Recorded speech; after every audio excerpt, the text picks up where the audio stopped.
E aí, pessoal, tudo certo? Voltamos para mais um vídeo. Mais uma vez, muito obrigado a todo mundo que tem assistido, compartilhado, deixado like. Eu agradeço muito a vocês. Mas, enfim, vamos logo para o episódio.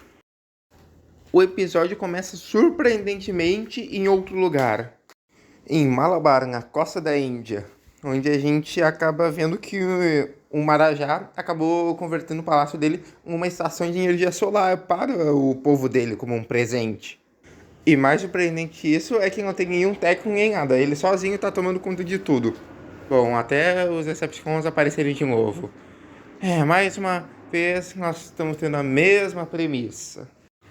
Mas bem, enquanto os invasores de plantas de energia estão fazendo isso, os Autobots chegam. E eles estão conseguindo ir pela água por causa de uma invenção que o Jack fez. Finalmente algo que funcionou. Ele quis brincar de lancha! Eu gostaria que a aventura combinasse com minha cor base. Não combina. Vocês devem estar se perguntando, mas assim, foi só uma dublagem meio diferente que o Sunstreaker foi dublado pelo Dario de Castro. Mas eu me pergunto mais, isso daí dos Autobots estarem conseguindo nadar, passar pelas águas. Eles voam, eles nadam, nem vejo mais sentido para eles estarem se transformando em veículos como submarinos ou jatos se eles conseguem fazer tudo. O mesmo vale para os Decepticons. Mas enfim, enquanto isso, Mara, já que não ousou ter sequer segurança, é segurado pelo Skywarp enquanto ele destrói o computador dele. Enquanto os Seekers estão basicamente fazendo bullying com ele, o Optimus acaba salvando ele. Ele usa um gancho e puxa ele, mas o gancho não era o Jazz que usava. Mas enfim, quando é isso, a gente volta para a base dos Decepticons, onde vimos o Megatron com o personagem dessa história, o Dr. Arkeville, que, como o canal como Jim Khan já disse, parece uma mistura do Dr. Emmett Brown do De Volta para o Futuro, ainda mais com aquela marca que ele usa na cabeça, com o Dr. Garra do Inspetor Bugiganga, mais a mão dele que é parecida. Apesar que eu estava esperando essa semelhança muito mais com o Soundwave, já que ambos possuem o mesmo dublador, ambos possuem gato ou felino que eles cuidam, e o Soundwave já falou uma vez sim, o efeito de voz dele tem exatamente a mesma voz do Dr. Garra. Excellent, Ravage. Next time, Gadget. I promise I'll get you next time. Bem que ia ser legal ver o Soundwave sendo dublado pelo Luiz Ferreira Mota, que dublou o Dr. Garra na redublagem do desenho clássico, ou pelo Jeremy Briggs, que fez ele no live action de 99. Eu sinto que eu tô falando do Briggs sendo demais nessa franquia. Mas bem, voltando pro Arkeville, ele é o típico cientista maligno que se aliou com os Decepticons para estudos, para aprimorar, conseguir novas tecnologias e fonte de poder e essas coisas. Que acaba funcionando até para isso, para ele ser um aliado dos Decepticons e para ser um tipo de vilão que já tinha bastante nos anos 80, mas que não é meu tipo favorito. Pessoalmente, eu ia gostar se o aliado humano dos Decepticons fosse muito mais alguém como foi o Comandante Cobra nos quadrinhos. Um cara, um ditador que quer conquistar o mundo ou alguma coisa assim, e que viu os Decepticons como uma aliança, talvez ao mesmo tempo que os Decepticons roubem recursos, ele também vai se fortalecer para conseguir dominar e tudo mais. Ainda mais que a motivação do Arkeville aí não é das melhores. Você me prometeu um porquinho da Índia, Megatron. Preciso de um para minhas experiências. Paciência, Dr. Arkeville. A Operação Porquinho da Índia prossegue de acordo com o cronograma. Ao menos é engraçado com o Megatron falando Operação Porquinho da Índia. Só sei que pelo menos no país em si eles já acertaram certo para encontrar um. Mas bem, com os Autobots distraídos por causa dos Seekers, a fase 2 começa. O Rumble invade a Arca mais uma vez, já que ela tem um total de 0 de segurança. E enquanto que estão trocando o óleo do Ironhide, o Rumble começa com o pancadão dele. Ao mesmo tempo que o Ravage também é ejetado. E depois na base, mesmo a gente já tendo visto no episódio anterior, o Ironhide usa um outro objeto para detectar temores, só que é completamente diferente, mas parece um detector de metal. E o Soundwave vai lá e manda manda o Laser Beak dessa vez. E mesmo com eles vendo o Rumble há alguns segundos já, Só agora o Sideswipe pensa em atirar de uma vez, só que ele é atacado pelo Ravage. Daí temos essa cena. Muito bom, Sideswipe! Ótimo, muito bom! Papagaio Decepticon! Papagaio Decepticon? O Laserbeak nem tinha chegado ainda. E tá chamando o Ravage que é um gato de papagaio. Mas enfim, o Laserbeak acaba chegando depois dele ter ficado incomodado com isso e não ser ele o papagaio. Ele leva o pai do Spike pra fora. E a gente volta pra Índia, onde a batalha continua com ninguém se acertando, mas que de alguma forma conseguiram destruir o teto inteiro. Mas bem, no final o Megatron acaba falando pra ele sair de lá e eles acabam fugindo. Coisa que o Optimus acaba estranhando por eles saírem sem nem sequer ter tentado levar Energon. Um cubo Energon? Isto não satisfaz meus circuitos lógicos. Líder, os Decepticons atacaram o QG Autobot. Foi uma cilada. Autobots, transformem-se e rodem. Vamos voltar pro QG. É incrível como em cada episódio os Transformers sempre tem alguma habilidade nova. Agora o Optimus consegue literalmente ficar de farol aceso. Ok, é a última vez que eu fico usando esse áudio. Mas agora eu tô curioso em saber se o Optimus consegue fazer Ka-Chow. Mas enfim, enquanto eles entre aspas acomodam o pai do Spike, nós temos uma conversa entre os Seekers que eu gosto. Para mim, o plano de Megatron foi brilhante. Para mim, um ataque de despistamento na usina solar foi um desperdício de energia. Você desperdiça mais energia com sua boca. Olha aqui. Silêncio! Controlem-se! Eu gosto disso justamente por eles serem uma equipe dentro dos Decepticons. Mas enfim, como não tem ninguém fazendo uma segurança direito aí também, o pai do Spike quase acaba conseguindo mexer no computador para talvez mandar um sinal. Enquanto isso, o Dr. Arkeville pega um chip misterioso. E daí ele pega esse chip e acaba botando no pai do Spike. Que é estranho como o chip simplesmente some de uma cena para outra. Mas bem, depois disso o Megatron começa com um papo dizendo que o pai do Spike vai ser um ovo de uma nova era, uma nova raça de escravos. Enquanto isso, os Autobots estão vendo sobre o que eles vão fazer. O Wheeljack tá vendo sobre fazer uma nova invenção, só que eles precisam de um plano. Só que o Prowl diz que ele tem um plano, mas que ele precisaria de alguns coletores, algumas peças. E o Optimus diz que eles têm sim o suficiente, então eles acabam indo pra pegar isso pro plano. Enquanto isso, o Megatron e o Shockwave falam, o Megatron fica descendo pro chão. Com o Megatron perguntando se a ponte espacial vai conseguir transportar a carga especial do Shockwave. Falei no episódio passado, eu botei meme de carga pesada e hoje a gente tá vendo mais ou menos isso. Mas o Shockwave fala que isso vai acabar custando todos os recursos que eles têm agora para transportar toda essa carga, mas o Megatron fala para ele se importar com isso depois. O Arkeville até pergunta sobre o que é essa ponte espacial, essa carga especial, só que o Megatron acaba não falando. E ele pede ao doutor uma demonstração do chip dele, que, adivinha só, é um chip de hipnose. E com isso eu me pergunto por que ele botou no pai do Spike. Será que o chip funciona nele mesmo, ele sendo humano? Será que é o chip tipo aquele do Pedro? Traz o meu chip aqui! Traz o meu chip aqui, Pedro! Mas enfim, você é revelado o grande plano do Megatron, que é uma cópia do Optimus Prime. Que inclusive é engraçado que os Seekers já se preparam para atacar. Ia ser engraçado se eles já dessem um tiro e acabassem destruindo o plano no processo também. Mas enfim, eles mandam o Sparkplug atacar o Optimus e... Como? Como? Como? Eu não sei. Cara, eu consigo engolir muita coisa, mas como que um chip, primeiro, entra e consegue controlar um humano, um chip robótico? E segundo, como que o pai do Spike consegue ter uma força dessa pra levantar um robô daquele tamanho, como o Optimus? Tá, era uma cópia dele, talvez não tivesse todo o peso, mas ainda assim, como? Bom, mas agora nós voltamos para os Autobots. Vamos com coragem para dentro do mar. O último a entrar vai enferrujar. Eu só espero que a água salgada não embace o meu polimento.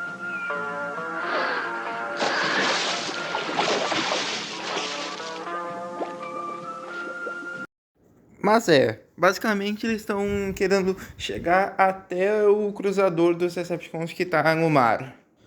Tanto pelos Autobots que estão nadando, quanto os que estão aí escavando. Mas bem, depois eles acabam finalmente chegando perto do cruzador e temos essa cena que eu gosto. Eu tenho uma leitura no monitor, chefe. Vamos ver se consigo ver isto. Bom, só sei que depois dessa cena nós temos essa. Eu não sei porquê, mas eu acho estranho o Megatron tá andando normalmente debaixo d'água, mesmo isso sendo possível. Mas enfim, o Sunstreak chega pra enfrentar ele e ele tá com uma voz diferente. Muito mais, muito mais. Só sei que eu adoro o jeito que o Megatron fica no chão, parece que ele morreu na explosão. Mas bem, enquanto os escavadores aí estão com problema de navegação nos dois sentidos, já que estamos falando do mar, a briga continua. Inclusive é legal que agora o Jack tá realmente dando mais escanhando o ombro dele. E além disso, nós temos essa cena aí. Hey, Thundercracker! This belong to you? Só uma pena a gente ter esses problemas de algumas partes que acabaram não sendo dubladas. Normalmente são cenas que acabaram sendo tiradas ou excluídas da versão que veio aqui pro Brasil. Por isso, depois acabam querendo incluir ela e acaba ficando em inglês. Mas bem, depois de um tempo, o resto dos Autobots acabam chegando. E bom, lembra quando eu falei que o Starscream tá de boa com o Megatron? Bom, ainda assim, com o Arquivio ele continua sendo do jeito dele. Pouco importa o que Megatron disse, o prisioneiro fica. Ah, o que você acha de eu reprogramá-lo num compactador de lixo, hein? Enquanto isso, os Autobots eles acabam encontrando um jeito de invadir o cruzador. Vê se capricha agora, Cliffjumper.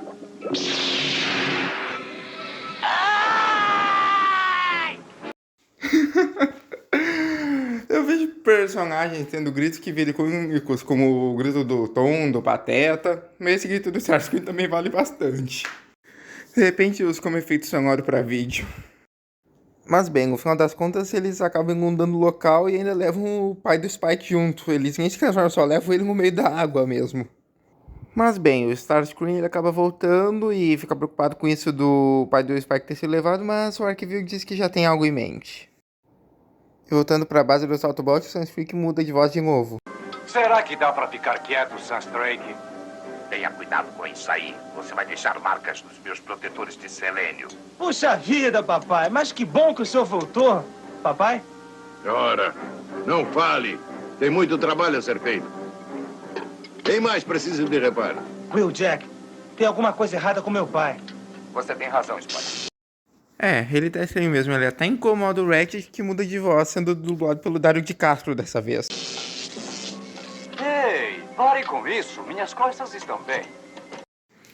Mas enfim, o Arquivio fala pro pai do Spike e apenas que os Autobots estão feridos, mas em vez disso, ele acaba indo no Optimus, mesmo o Ratchet falando que o Optimus tá de boa, que ele não tá ferido. Mas o pai do Spike prossegue mesmo assim. Mas daí, de repente... Ataquem! Não poupem ninguém! O Bumblebee e o Spike estão fugindo disso tudo e acabam escaneando o fato do Telecron não ter dado um alarme. E eu pergunto, que alarme? Nós tivemos invasão de 3 Decepticons mais cedo e nem por isso o alarme foi disparado. Esse alarme não funciona pra nada. Mas enfim, eles também falam dos Autobots estarem com defesa e não estarem conseguindo se defender direito. Isso daí dá pra entender melhor. Mas bem, o Spike acaba tropeçando uma chave de... É uma chave de fenda? Ou que tipo de chave que é? Eu não sei muito de mecânica. Mas enfim, ele acaba vendo que foi o pai dele que sabotou tudo. E o Arquivio consegue enxergar isso. Agora eu tô pensando, como ele consegue estar vendo tudo? Não tá o Laserbeak com câmera por aí. E a imagem parecia que era da tela do Telecran 1. Tá muito esquisito. Mas enfim, o próprio pai do Spike tá falando que os Decepticons estão ordenando ele não tá conseguindo reagir. Ele só consegue obedecer às ordens. Ainda mais quando o Arquivio acaba aumentando a potência do chip, eu ainda me pergunto como que um chip consegue alterar um humano. Será que foi daí que o Elon Musk tirou a ideia pro chip? Mas, enfim. O pai do Spike acaba jogando ele pra longe com o TAP e acaba saindo. Enquanto isso, os Decepticons são todos feridos, ferrados no chão. A despedida é uma coisa triste. Adeus, Autobots, para sempre! Mas bem, o Spike joga a chave de fenda, ou seja lá qual é o nome, dentro do Telegram 1 e começa a sair espumas, sabonetes, apesar que essa cor branca tá me lembrando outra coisa, que ficam caindo nos Decepticons e isso é o suficiente para parar eles. Se ficarmos, essa espuma destruirá para sempre nossos circuitos. Os Autobots estão liquidados mesmo. É retirada! No final, primeiro tivemos Autobots derrotados pela chuva ácida, e agora isso daí. Eu acho que realmente faz sentido quando falam que a fraqueza do metal é água. Mas enfim. Temos essa corridinha aí do Spike com o pai dele, que mais parece tirada de Naruto. Mas basicamente o pai do Spike tenta convencer ele aí junto com os Decepticons, mas o Spike acaba não indo e ele diz que da próxima vez eles serão inimigos. Mas enfim, enquanto isso, estão os Decepticons mexendo nos pilões de energia incrivelmente detalhados. Isso até parece pertencer a um estilo de animação diferente. Mas enfim, depois de termos essa animação bem esquisita do Starscream, chega o Dr. Arkeville. Que milagre não ter sido esmagado enquanto o Starscream se transformava. E ele e o Megatron conversam e o Megatron fala que a tal carga especial que ele falou era simplesmente o Cybertron, era simplesmente trazer o planeta inteiro. O Arkeville obviamente não entende e vê o quão perigoso esse plano é, mas o Megatron insiste. O seu planeta provocará terremotos, maremotos, vai devastar o meu planeta. Ah, mas a devastação criará um tremendo fluxo de energia. Energia que seus escravos Hipnochip recolherão dos cubos Energon. Os cubos serão então facilmente enviados para utilizarmos em Cybertron. Mas então, o que restará da Terra? Serei governante de um mundo morto. Um problema simples, meu caro doutor, para um gênio notável como você. É aquilo, né? Não digo que eu não avisei que era perigoso fazer contrato com os Decepticons. Mas enquanto isso, na base dos Autobots, os Autobots já estão se sentindo bem melhores e eles estão terminando de consertar o Telegram 1. Mas eles conseguem, e não sei como eles conseguem ter uma imagem de onde estão os Decepticons. De onde que esse pessoal tira tanta câmera? Mas bem, eles acabam escaneando e fazem uma leitura desses pilões de energia e veem sobre o que eles estão fazendo em uma espécie de ponte espacial gigante em formato de pirâmide. Eles na hora já ficam suspeitos e resolvem investigar para saber o que os Decepticons estão fazendo. Inclusive o Shockwave, que agora está de voz nova, dublado pelo Silvio Navas, está ajudando com a ponte espacial. Estamos prontos para transportar Cybertron. E nós estamos prontos para receber. Autobot! Adoro o jeito que o Thundercracker põe as mãos no rosto para avisar os outros. Mas enfim, o Megatron finalmente mostra a utilidade de um dos botões no peito dele e eles acabam lançando os escravos deles. E o que são esses escravos, você me pergunta? São um bando de gente. Mas, com eles sendo humanos, o Optimus obviamente diz para os Autobots pararem para não atirarem eles. E o Megatron tem uma boa resposta para isso. Você me desaponta, líder. Jamais pensei que algumas criaturas de carne impediriam você de nos atacar. Isto ainda não terminou, Megatron.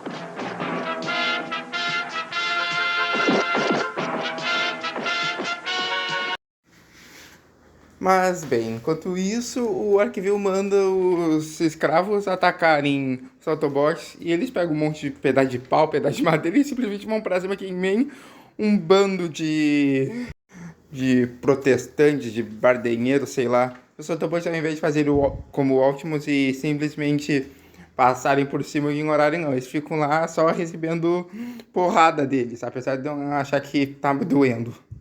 Só sei que depois o próprio pai do Spike vai pra cima do Bumblebee. Vou te deitar na porrada, vai tomar no cu, filha da puta! Papai, não! Ele é seu amigo. Todos os Autobots são nossos amigos. Autobots? Amigos? Spike, o que houve? Você está... Nada, pai. Estou recebendo biofeedback do Hipnochip do espaço. Tem que recalcular os códigos de controle. Mais uma vez, o poder do amor vence o suficiente para fazer o chip parar de funcionar. Se bem que aí tá mais pra poder do amor parental do que da amizade. Mas enfim, mesmo assim o Dr. Arkeville tenta fazer ele voltar a ser controlado. Mas enfim, o pai do Spike consegue voltar a ser controlado e vai embora. Enquanto isso a gente volta pro trabalhador de home office aí operando. Trabalhando com TI, com programação, só falta ser fanboy. Mas enfim, enquanto isso o pai do Spike consegue ativar lá um dos dispositivos, um dos pylores pra conseguir transportar Cybertron. Na sequência, o Thundercracker também ativa, enquanto isso, tá o Optimus perseguindo o Megatron, os dois engatinhando, subindo pela montanha, que eu acho um pouco engraçado.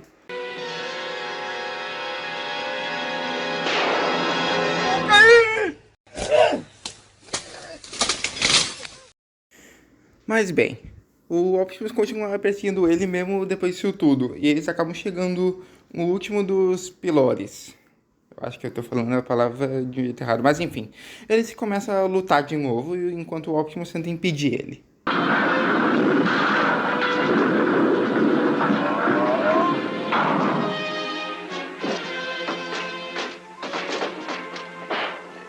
Este é o último dia em que você irá ativar Megatron? Correto. Você vai ativar o último pilone e trazer Cybertron para cá. The Earthlings say, fat sense, fathead. Mas enfim, depois dessa frase aí, o Megatron tenta convencer ele. Se não ativar, você será responsável pela destruição de Cybertron. Destruição. Mas ainda existem muitos habitantes e amigos em Cybertron. Então faça sua opção, líder Optimus.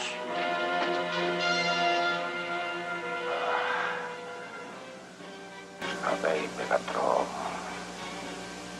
Você venceu. Olha, eu entendo o Optimus ter esse receio de ajudar Cybertron, mas o Megatron sequer explicou do que era esse plano e o Optimus já acreditou e já apertou mesmo sem saber as consequências. Sério que ele acreditou no Megatron? Um cara que já tentou fazer de tudo, destruir o Autobot, destruir a Terra, e ele confiou nele. Você sempre foi burro assim? Sim! O quê? Como é que é? Mas enfim, depois disso, finalmente o plano do Megatron é concluído. Uma cena até bem bonita, como vocês estão vendo, de mostrar a Terra no espaço e Cybertron chegando. Mas como o próprio Dr. Arkeville disse, isso traria mudanças para trás. Já começa com ventos e terremotos destruindo tudo, afetando até os Decepticons e Autobots, até param de lutar por causa disso tudo.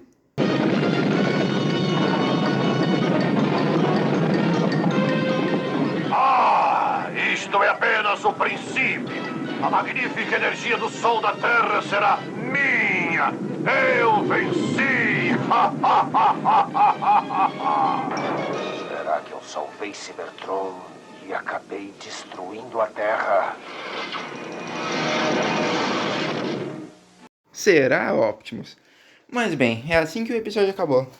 Teve um episódio que, apesar de ter umas coisas, aquele negócio do chip não acabou adicionando pra Thanos na história, tirando o lance do Spike com o pai dele, de agora serem inimigos. E pessoalmente eu achei que ia ser muito mais da hora se eles tivessem usado a cópia do Optimus, talvez para se passar entre um Autobot de verdade. Ainda assim foi legal, toda essa história envolvendo o Cybertron é legal, o Dr. Arkeville até que é um vilão que consegue ser decente, tivemos boa ação e até que teve um gancho legal. Eu acho que a próxima parte vai ser legal. Mas bem, é isso. Agradeço mais uma vez a tudo e nos vemos no próximo vídeo. Fui!